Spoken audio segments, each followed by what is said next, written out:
All right, just wrapped up a really good leg day. I tried to be as conservative as possible today. At the same time, pushing myself, trying to be as smart as possible. Just felt great overall. I mean, again, day 187 is here today, and it was just another great leg day. Everything falling in place. Recovery's on point. Diet's on point. Everything is feeling really good. So I am just really, really pleased with how everything's going. I'm going to change things up a little bit. I am going to do a little reaction video. I'm pretty sure that's what YouTube calls it. I came across this video titled Team No Days Off, and I just found it fitting to my current training cycle, which is literally no days off, as this is day 187. And I came across this video. It is from Dr. Mike. I am familiar with some of his stuff. I'm not a frequent watcher of his on YouTube. I know that he has a pretty good following. But either way, it just seems so fitting. I don't know if it was the YouTube algorithms or what have you that had this video pop up. But I had to take a look at it just because of, obviously, I am currently in no days off. So I kind of broke it down and kind of reacted to it as I watched it. And so I kind of want to break it down and react to it for you guys. Again, I want you to understand that this is just a personal kind of insight. It's from my point of view. I'm not speaking for everybody. I want to be very professional and courteous of that. I am just speaking from my perspective, my point of view. And again, like I said, it's extremely fitting given the fact that I'm currently in no days off and can kind of react with a literal mindset because I'm actually in it. So I thought it was just fitting to kind of do this. So again, I'm going to try to do this fairly quickly. I don't want to hold you guys forever, but I thought it was a nice little change. And again, it's a fitting video considering my current training cycle, being that it's no days off, day 187. So we're going to jump into it. And I'm going to kind of react as we go along, and we'll see what comes of it. So here we go. Newsflash, there is no team called Team No Days Off, and I'm going to talk to you today about why rest days are mega important for you to get the most results. Okay, so there we go with the first part of the video. Again, kind of a very subjective already tone I can see in this. Again, being as professional and observant as possible. But I can already see the subjective kind of point of view. And what do I mean by subjective? I can foresee in this video a lot of I think, you need to, you should, a lot of that. And again, those are very subjective terms. Also, he's going to talk a little bit about the psychology. And I do want to say I don't talk about, I'm very humble when it comes to talking about my education and my career. But I spent almost 7.5 years dedicated to psychiatric rehab, rehabilitation and disability studies, and more specifically, I have 2 master's degrees, one in psychiatric rehab and the second one dealing with neurological psychology, with a primary focus of kind of addiction and how the brain waves and how our neurotransmitters and how our pathways are created to ultimately form the disease of addiction and or kind of create the human nature habits that we do because of the brain's pathways and the neurology involved in it. And I spent 7.5 years at Springfield College, both undergrad and 2 graduate programs, really kind of pushing myself to really understand the psychology and the psychiatry around just mental health, and kind of really helped shape my career of currently what I do, and really kind of invested myself in it. Now, again, if you look at, your undergrad bachelor's degrees of psychology, they're pretty broad degrees. It's kind of like a sociology degree, a general studies degree. But again, as you get kind of more in depth into the graduate schooling, I practiced as a clinician for a little while as a certified rehabilitation counselor. Again, that certification has lapsed over the years as I've worked up into the administration pieces of this career, human services. So I say that. I'm not trying to, gloat or whatnot, but I just want to kind of have that there in this video as we kind of look into, as he talks about the psychology, as he talks about the central nervous system, the neurology, and the system that kind of plays a role when it comes to training, not from a muscle standpoint, but more or less from a neurology standpoint. Again, the CNS, the central nervous system, and how that response is, and how it is, and how his point of view, his subjective thought to this, again, affects the body with no days off and not having rest. So let's jump back into it. Talk to you today about why rest days are mega important for you to get the most results. So I think I have a total of 7 points for you today. Point number 1 is to define what a rest day is. Here's the definition as I use it, and we'll be using it throughout the rest of this lecture. A rest day is a day on which no weight training occurs. For the purposes of most of the people watching this channel, who weight training is kind of their sport, it's their hobby, it's their activity. Some cardio is okay. All right, so I'm going to stop there. Again, here is a very subjective, very opinionated start to this. And the reason why I'm really kind of honing in on this part, the tone that's already come across as kind of opinionated and subjective, because again, when we talk about weight training, we have to be very careful about utilizing a broad term of weight training or weightlifting. I can probably find 100 different definitions of weightlifting. Just to give a few examples, we can call strongman weightlifting. We can call powerlifting weightlifting. We can call your general population, person that just goes and likes to work out weightlifting. We can call bodybuilders weightlifting. So again, this is a very broad term when we say weightlifting, and then we're going to get even more kind of broader when we talk about how you define rest. He's defining rest the way that he thinks rest should be. Again, this is very subjective and very important to kind of look at as we go through this video. If it's easy cardio, if it's just activity and getting your 10 to 12K steps a day, that's totally cool. Still counts as a rest day. Extra cardio is not a good idea, and it doesn't make that day count as a rest day anymore, but we'll get to that in just a second. Now, I'm a big fan of rest days. I think they're important. I think that training 7 days a week is generally fucking stupid, and you should do at least 1 day off. Why? Okay, there it is.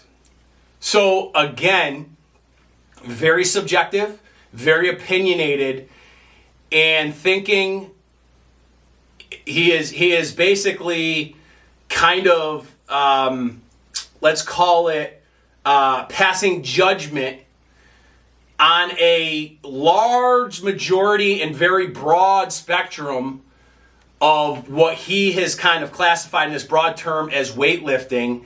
And essentially all those 100 categories of what we can define as weightlifting is judged as being effing stupid because you are training 7 days a week and you're not having at least one rest day. And I'm going to go into detail when we talk about at least one rest day. And I'm going to kind of break that down in terms of, being able to measure that kind of very subjective point of view when we talk about a rest day, a full day of rest. So that leads us to point number 2 of what are the actual advantages of rest days? What are the benefits? First, your muscles do not grow in the gym.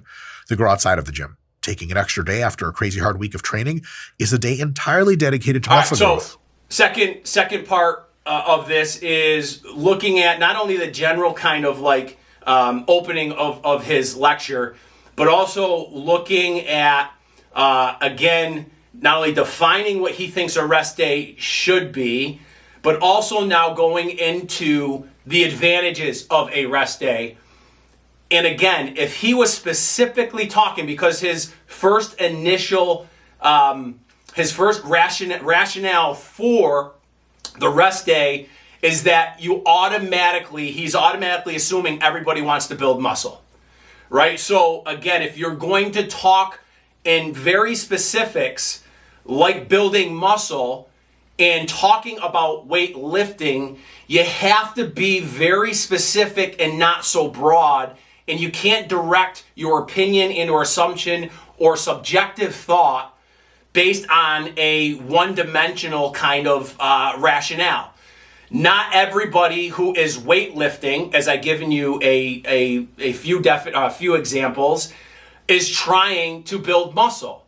Thus, the rest day, and to this specific point of one rest day, and that rest day, in quotes, it will build muscle. When we talk about weightlifting, not everybody's looking to build muscle, and that's very important. It's something that I talk about quite often about this no days off. I've gotten a lot of comments of, you need to take rest, you need to take rest, you need to take rest. Because the automatic assumption is that I'm bodybuilding, I'm trying to build muscle. That's not true. I'm not trying to build mass. I am not trying to build muscle. The goal of this is, again, the underlying philosophy is to show people is you don't listen to people like this. You have to do what works for you. And the way that you do that is you put yourself in it. You become the experiment.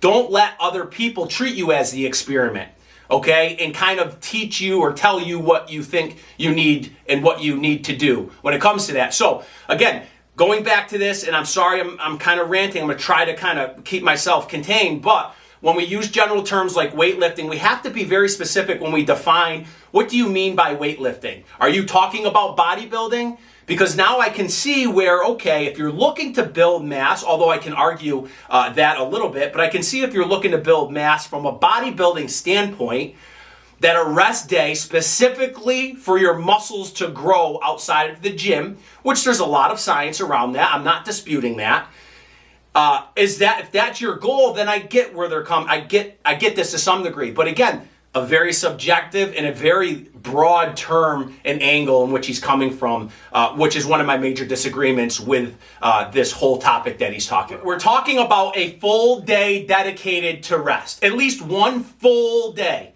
dedicated to rest. This is his base argument, right? Yes, he's saying, he goes on in a little bit, and we'll hear some of it probably, that more than one day is probably more beneficial. But let's just say the bare minimum, based on his kind of point of view and assumption and perspective, let's just say it is the bare minimum, one day. There's 24 hours in one day, okay? I'm going to break this down. I talked a little bit about this just a minute ago, and I wanted to kind of really break this down because this is important, I think. And this is my perspective. This is my point of view, my opinion. 24 hours in one full day, right? And that is what he's saying at a baseline you need, 24 hours. What if I was to argue, and I am arguing, that instead of 24 hours, all I need is 23 hours? Can you find in that small window of 1 hour, so I decide to train every day, and one day a week I decide to train for only 1 hour, and then dedicate the remaining 23 hours of the day to rest? Can you argue about that 1 hour and how much it's impacting your overall recovery, muscle growth, and all of that? You can't. You cannot argue a window that small of 1 hour. You cannot, right? If I dedicate 23 hours to the most perfect, in tune rest and recovery, 23 hours of 24 hours, spending time with family, feeding, sleeping, doing things, fun activities, relieving stress in other ways outside of the gym, because that's going to be another point when we talk about stress. And we talk about central nervous system, we talk about cortisol. I'm gonna kind of counter that with the gym training counters that rather than rest as well. So, but before I get into that, if I dedicate everything in those 23 hours, and I just train for 1 hour and dedicate weightlift, let's go weightlift, whatever that term may mean, weightlift for 1 hour, and say I'm gonna rest for 23 hours. And his argument is that you should rest for 24 hours, right? Let's have the facts. The facts are the facts. 24 hours in one day. His argument is that you rest for 24 hours. But if I say I'm going to rest for 23 and train 1 hour, that one day a week to give me that 7 days of in the gym training, can you really argue and prove that 1 hour makes a difference in your recovery? You can't. You can't. Do you know how hard that would be? Out of all the millions and millions and millions of people that weightlift, depending on what they're doing or what their goals are or why they're in the gym, Can you measure that hour? You can't. You cannot measure that hour. You cannot measure that 1 hour out of 24. You cannot measure that 1 hour of weight training and dedicated 23 hours of rest and recovery is going to have an impact. You can't argue it. Again, my point of view, but that was one point I definitely wanted to hit. So let's jump back into some more of this. Second, there are two types of fatigue that your muscles and your training can take on. One is local fatigue, like your biceps are sore. Two is systemic fatigue. Your whole body and brain are a little bit fucked up, and they need to cool that system off and drop the fatigue. When you train biceps one day, and the next day you train chest and triceps, and the day after you train legs, your biceps locally are healing the entire time you're doing chest and triceps and legs because they're not being futzed with. Perfect. But what about the system? Your whole body sure as shit isn't healing because it's being demanded to work very hard on both when you train your biceps and your back, chest and triceps, and legs. It's just boom, boom, boom. So taking a rest day is a unique kind of fatigue reduction because it brings down systemic fatigue, that global fatigue that feels like, oh man, fuck, I never want to train again when it's high enough. And when it's low enough, feels like Dragon Ball Z lightning bolt energy flowing through your body, and you're just ready to go crush the gym. You want to feel like... So I got, again, extremely subjective. You can't, again, narrowed focus on everybody's different. This is the whole point I'm trying to trying to talk about with this channel is that everybody's different. And again, this is extremely subjective and broad in how this is being kind of put out. Okay, the only if you used specifics, if you talked about central nervous system fatigue when it comes to powerlifting, for example, and 1 rep maxes, we know that the science associated to anywhere between maybe 85, 95 to 100% of your max in a working set. We know that the central nervous system will activate and get taxed during that moment because you're using it. And we also know that there's research and literature that shows us that there's anywhere 48, 72 to up to 10 days before your central nervous system recoups. I understand that. I get that. When we talk about a specific type of weightlifting, when we're talking about weightlifting as associated to powerlifting or this 1 rep max to failure type of lifting. And when we talk about taxing the system, when we're talking about taxing the central nervous system, there's a big difference between the 1 rep max kind of tax and then also the taxing the system through volume. The difference is that through volume, you can build up work capacity, you can build up muscle endurance, still benefit from weightlifting, weight training, without taxing the central nervous system. Again, that's what we call getting in shape. That's what we call getting in shape, building work capacity, building muscle endurance. Again, you can get to a point in which you are in shape and built work capacity that no, you're not going to failure and max out and absolutely destroying the central nervous system where it's making you feel completely depressed. You can, if you're at that level in which you're not smart enough to understand who you are and maybe you're maxing out every single day. Of course, you can possibly, again, everybody's different. But this feeling of depressed and I don't want to go to the gym and after 2 days I feel like Dragon Ball Z or whatever that is and I'm ready to go that's so subjective. That again, who is he measuring? Who is he measuring? And again, I'll speak from my perspective very humbly. I'm on day 187 and I'm pushing myself. I have max days, I have high volume days, I have all of that. Again, if I'm dedicating the remaining hours of a day, and I talked about I'm not going to go back into that spiel about how we broke down the day, the 24 hours. But again, everybody's different, and if I spend the right amount of time fully invested in my recovery, which is a whole slew of things, have fun, be with family, eat good food, relax. If you love your job, that's a whole other avenue, right? I mean, there's so many different things. But when we talk about systemic fatigue as it relates to the central nervous system, as it relates to weightlifting, you have to be more specific when you talk about that, because you can't generalize systemic fatigue and central nervous system fatigue. You can't generalize that across all weightlifting, because it's not true. If it's true to specific individuals, depending on their genetics, their makeups, their ability of whether they're in shape or not. If you're newer in the gym, you might want to take this as a very kind of like, okay, I understand if you're new. But again, being in shape, building work capacity, building muscle endurance is allowing the body to adapt to these stressors, and not only adapt, but also become better in shape, become better. You're totally reverse. For me, just speaking for myself, not only have I continued to make progress, I have felt great, but mentally I have yet to feel depressed and don't want to go. I love this. What? That doesn't make any sense. And why it makes no sense. And again, I'm trying to be a little bit pessimistic towards this, but at the same time, you gotta be more specific. And this is very subjective. You can't measure certain things on a subjective, very broad approach. You can't measure that. So again, you have to be somewhat careful when we talk about that. But central nervous system fatigue, yes, it affects not only the physical, it also affects the mental, of course, because the neurology of it is all a part of the brain, right? So I get all of that. And again, if you have high cortisol and high stress, yes, you have a chance of causing stress and not feeling so well, which then affects your autoimmune and then affects you getting sick. That's all true.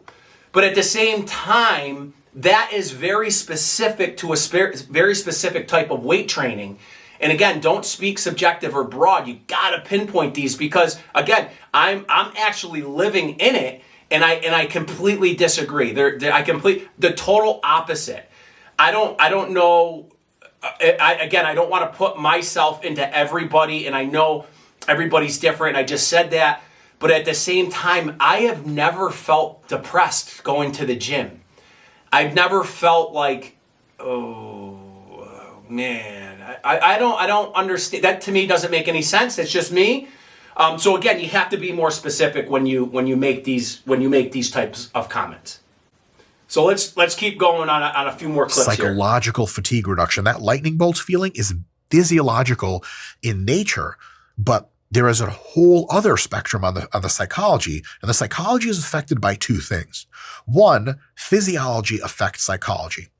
When your cortisol, stress hormones, your fight or flight hormones are up, and your testosterone is down from too many days without rest, too much systemic fatigue, just those hormones alone and other nervous system processes on the physiology side actually make your brain think differently and alter your psychology directly.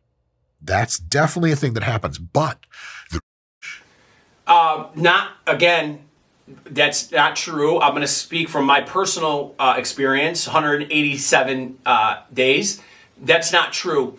Also, yes, an increase of cortisol affects the ability to be in a stressed state. Again, it is the stress hormone, right? So we know that.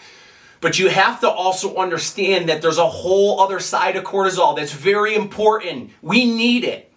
We need cortisol. Cortisol at the same time battles stress, helps us get through stressful moments, right? So cortisol being released, when he talks about the fight or the flight kind of mechanism, when cortisol, adrenaline, and all this is released, it also helps us not feel stressed, okay? The important part of this is where your neurotransmitters start to get affected. And again, that becomes a whole nother conversation when we talk about supplementation and steroids, and we talk about a lot of different things that may be part of his underlining, and he's not saying anything about it, so I'm not putting words in his mouth. But also when we start talking about drugs and different things, now we really start talking about the effect of not only cortisol and stress, but we also start playing a huge role when we start talking about our neurotransmitters, when we start talking about dopamine and serotonin. And remember, and those are two specific of the 7 neurotransmitters, but those specific are our feel-good hormone. I mean, those are our feel-good neurotransmitters. Those are the ones that make us feel good, right? So dopamine and serotonin is released when we're in the gym. Serotonin and dopamine plays a huge role in its reaction with cortisol. Huge role in countering some of that. And again, I can argue that the gym and training and physical activity 7 days a week, again, remember, he wasn't specific in what he was talking about. He said weightlifting in general. I can argue that the constant flow of dopamine and serotonin from weight training, and again, a broad term, from physical activity, that constant flow in the pathways of how we feel good about ourselves, how we're motivated, how we are, how we have confidence, ways of not feeling depressed. Again, serotonin and dopamine not only hit when they're in the gym, but there's a huge hit after the gym. Again, we have a thing called satisfaction, and that's a real trait of the human being. Being satisfied, again, let's use hunger as an example. Being satisfied allows the body to feel good. And again, our neurotransmitters, dopamine and serotonin, although released at high levels, specifically to training, or again, even in addiction, right? When you use a drug, whether it's opiates or whatnot, it attaches to those neuroreceptors, opiate receptor, and again, we feel good, right? We feel good. Same weight training has the same principle, yet it's again the natural production of serotonin and dopamine, and the satisfaction of the release of those and kind of the aftermath after you're done, the satisfaction has a huge carryover to reducing stress outside of the gym. So I could argue that maintaining that for 7 days is very crucial and very important. We can argue that. And the science shows physical activity every single day is a no-brainer. I mean, the science proves that. Subjective, yes, it was a very subjective statement I just said, but so isn't this lecture. Same thing. So let's jump into just a little bit more. Psychological fatigue is something that can accumulate when the grind of having to try hard all the time is just like, oh my God, I need a mental break. Because a mental break is awesome. You're relaxing, you're recovering for a day, maybe 2 of pure rest. But then at the end of that second day, you're like, bro, I don't need to relax anymore. So I can argue that the total opposite. My opinion, my personal view, the total opposite. The total opposite. Again, that would be the total opposite for me. The sense of satisfaction, the sense of having success completed. There's just so many. I could go on and on and on. Almost in a sense, for me, rest days would cause more harm than good. We can argue the fact that, yes, for some people who maybe aren't that motivated and who have certain goals, and, again, I'm speaking very subjective because in terms of this lecture, again, I'm not talking specifics. Yes, I understand bodybuilding and I get all of that and rest, I understand. But again, let's talk in general terms. I can also argue that days off could be counterproductive for someone's both mental health and physical health. I can argue that very, very easily. For me personally, again, if I took some days off, I wouldn't have that sense of satisfaction. I wouldn't have that sense of success. Again, you look at David Goggins, right? Again, this whole kind of concept of like challenging yourself, doing something hard every day has a huge carryover in life and how you feel. And again, if you can push yourself for, let's use that hour window, for example. If you push yourself for 1 hour and then dedicate the next 23 hours to rest, relaxation, good vibes, family, all of that, you can do this. You can continue to feel good. Again, this is a direct argument into this no days off lecture that Dr. Mike is putting out. But again, I could counter that very easily when we talk about, again, we could go into almost a depressive state when you start settling all those hormones, when you start settling all those neurotransmitters, all of that, which then can also increase cortisol. So again, even if you are in a time off and again, you're almost withdrawing. I hate to put this in terms of addiction, but again, this is some of the psychology, the neurotransmitters, the neurology around it. But if you almost put yourself in that addictive state, you go through a withdrawal, and again, you don't feel good. You don't feel good. So again, there's just an argument. It's just it's somewhat out there. I get it. We'll probably get some interesting comments on that, but just something to think about, that you could be counterproductive in rest days. All right, so just something to think about. One last clip, and then we'll wrap this up. It's 7 p.m. anyway, but I'm not going to the gym today because it's a rest day. I'm going to stay at work for 2 more hours. Your boss will love you. Your landlord will love you. Any proper Zeppelin owning billionaire or trillionaire like myself will love you, but you're not actually recovering as much as you could, because instead of actually recovering, you took the training and the physical stress of it, and sometimes the psychological de-stress of training, and you put in more psychological stress at work. So I'd say don't have to take the whole day off of work, although that's pretty cool to do, especially if it's a weekend. That's really good because that'll bring down even more fatigue. But even if you just go to work and leave at the normal time, those 2 extra hours because you're not training, just go home and... So, last point, I'm going to wrap this up. Total opposite. We know weightlifting, physical activity reduces stress from work.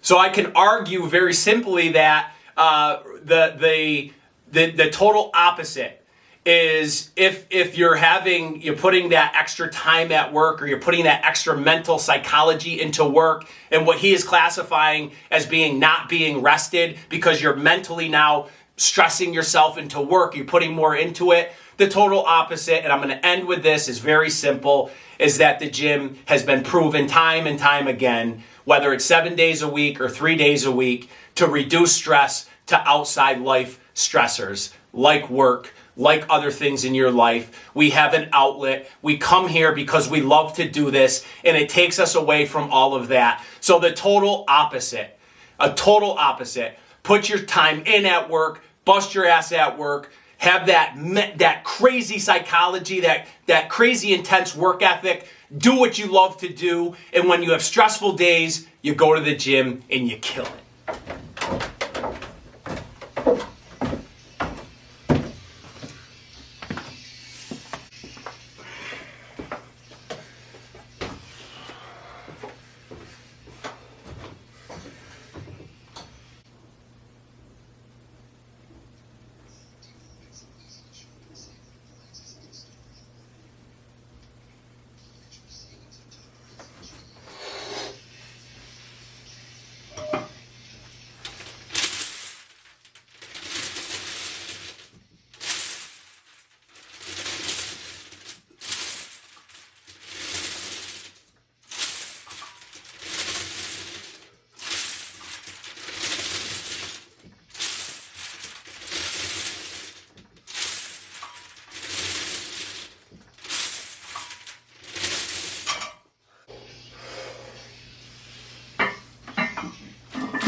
Easy.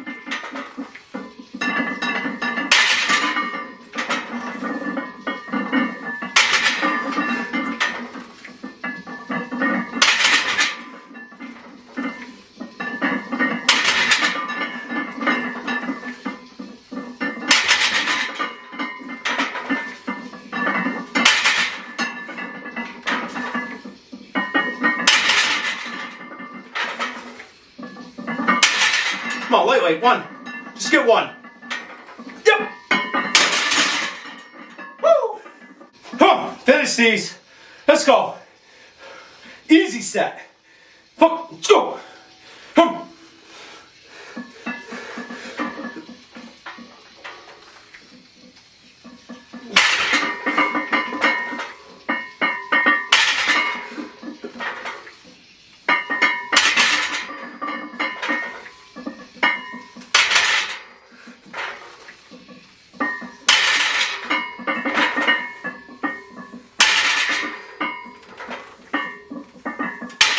Come on, 3 more. 1. Yep. Come on. Up. Yep. Come on, 1 more. Easy. Yep.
Come on, last one. Come on, finish.